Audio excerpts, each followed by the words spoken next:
السلام علیکم ګرانو دوستانو. نن به زه تاسو ته ووایم چې د افغانستان کپټان اصغر افغان څنګه دغه ځوان لوبغاړو سره ظلم کوي او د دوی کیریر ختموي او نه غواړي چې افغانستان ته دغه ځوانان راسي. دغه ویډیو تر اخره پورې وګورئ، په هر څه به تاسو پوه سئ. زه به تاسو ته ووایم د افغانستان او د زیمبابوې چې کومه دویمه ټسټ لوبه روانه ده، هالند کې دغه لوبه که موږ وګورو، په دغه لوبه کې زیاتره اورونه رشید خان ترسره کړي دي. رشید خان چې د افغانستان یو ډېر ښه بالر هم دی، یعنې 15 لوبغاړي په نن ورځ باندې رشید خان آوټ کړل. دې نه علاوه 14 اوړه جاوید احمدي ته ورکړي دي چې جاوید احمدي صرف یو لوبغاړی آوټ کړی دی او سید شیرزاد بیا 19 اوړه کړي دي. رشید خان به زه تاسو ته ووایم چې مکمل 43 اوورونه رشید خان کړي ول چې پکې 15 لوبغاړي رشید خان آوټ کړي دي. حمزه هوتک بیا 26 اوړه کړي دي. خو دلته راسئ، شاهد الله کمال چې د افغانستان اول بیټسمن ده، بیا بالر راونډر ده، دته صرف یو اوور ورکړی ده چې پکې یو رنز یې ورکړی ده.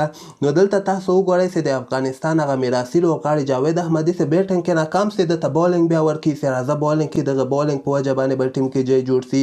دې نه علاوه تاسو دغه نور بالران وګورئ. اصغر افغان خپل هم یو اوور ترسره کړی ده چې په عمر کې د کله بالنګ هم نه و ترسره کړی، ډېر پخوا وخت کې یو اوور ترسره کړی و، دغلته بیا په دغه لوبه کې اوور وکړه. خو نه تنها شاهد الله کمال، زه به تاسو ته ووایم چې ابراهیم زدران چې اول بیټسمن ده، بیا بالر هم ده، یعنې میډیم پیس بالر ده او دلته ټول فشار د په رشید خان باندې اچولی ده چې 43 اوره نن رشید خان ترسره کړی دی. که خدای نخواسته رشید خان چې ټان فټ سي، بیا به افغانستان څه کوي او دلته راسئ تاسو دغه نور بالرانو.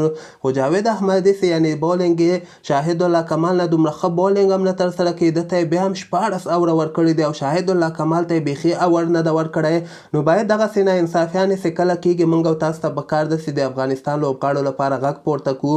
او بل طرف ته که موږ راسو، دغه لوبه اوس هم د افغانستان په لاس کې ده، خو افغانستان ته لږ غوندې مشکلات جوړ شوي دي. که چېرته زیمبابوې سبا ته یعنې 1.5 سل یا 200 پورې رنزونه وکړي، نو بیا افغانستان ته ډېر مشکلات جوړېدلی سي، بیا امکان لري چې دغه لوبه هم برابره سي. خو زه به تاسو ته ووایم چې د افغانستان خاص کر رشید خان، حمزه هوتک ته پکار ده چې سبا دغه 0 تر 0 د زیمبابوې دغه 3 لوبغاړي آوټ کړي. که چېرته دوی رنزونه 1.5 سل رنزه وکړل، نو دغلته افغانستان ته مشکلات جوړېدلی سي. خو بیا موږ پوره امیدوار یو چې رشید خان او حمزه هوتک به دغه د زیمبابوې بقایه لوبغاړي 0 تر 0 آوټ کړي او افغانستان به دغه ټارګټ پوره کړي. نو د دغه ویډیو جوړولو مین مقصد مې دغه ده چې تاسو وګورئ چې اصغر افغان څنګه نه غواړي چې افغانستان ځوان لوبغاړي ښه وځلیږي، یعنې دی وایي چې په ټیم کې همیشه میراثي لوبغاړي لوبه ترسره کړي. تاسو خپل نظر لاندې ما سره په کمنټ کې حتما شریک کړئ او همدغسې تازه خبرو لپاره تاسو دغه چینل هم در سره سبسکرایب کولی شئ.